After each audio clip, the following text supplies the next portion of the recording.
This is Hull, Massachusetts.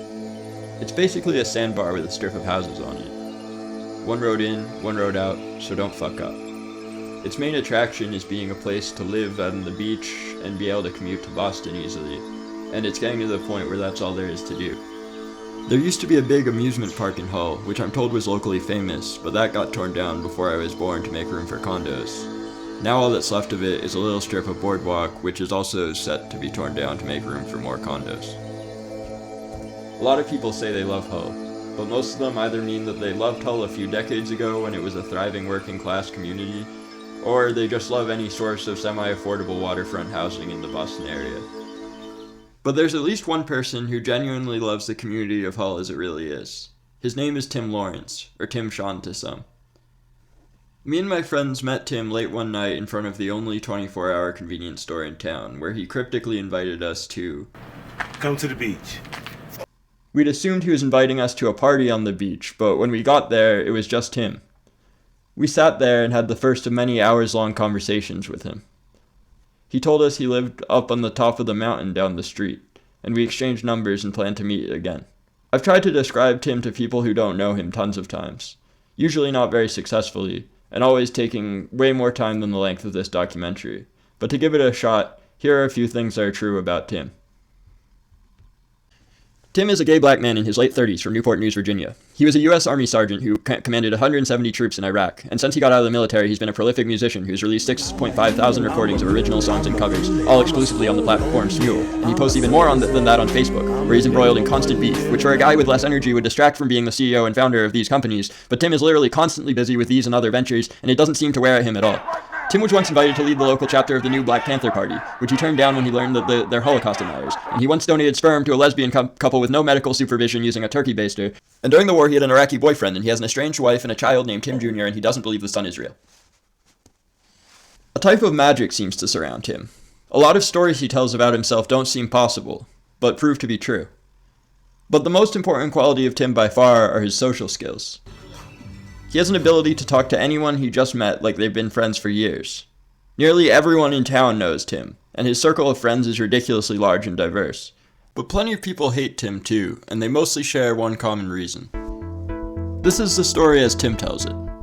In Tim's military days, he was a frequent attendee of swinger parties, where he would meet other closeted military men to sleep with.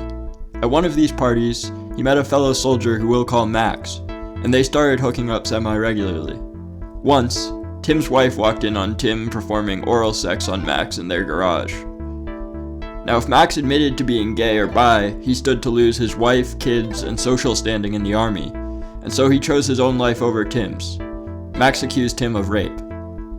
But Tim also had a wife, kids, and army clout to lose if he was outed, so instead of admitting to having had consensual sex with Max, he denied anything had happened at all, a claim that was easily falsifiable by investigators.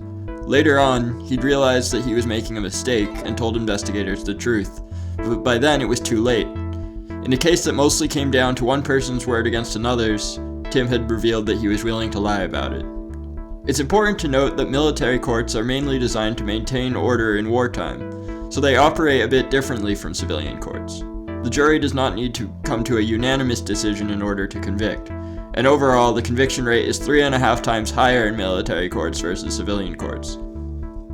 The civilian justice system refused Tim's case due to a lack of material evidence, but in the military courts, a person's word alone is sufficient to bring a sexual assault case to trial. If Tim had pled not guilty, he would have been facing 40 years in prison, and considering that he had already perjured himself, he had no choice but to take a plea deal. Granted, this account of events cannot be taken as absolute fact. Police logs show no discrepancy with Tim's story, but ultimately, only Tim and Max know for certain what happened that day. In the past few years, many people have come to recognize the failings of the American justice system. We have become increasingly open-minded to the idea that a person's charges do not represent their full story.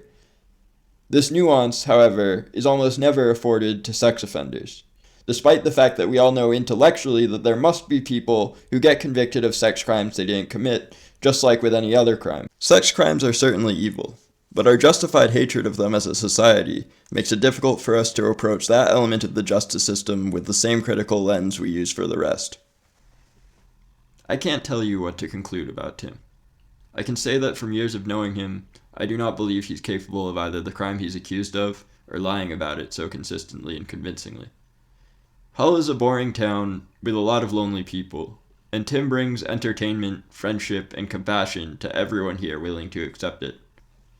It's always easier to err on the side of caution and just not associate with anyone accused of heinous crimes. But if Tim is telling the truth, and the court of public opinion were to treat him as a rapist anyway, not only would an innocent man's life be ruined, but Hull and the world would lose the magic that Tim has brought to it. Make a motherfucking move that is gonna make you go, shit, I am getting old. Damn, shit, I am getting old. Damn, this song don't make sense. No sense. Damn, shit, I get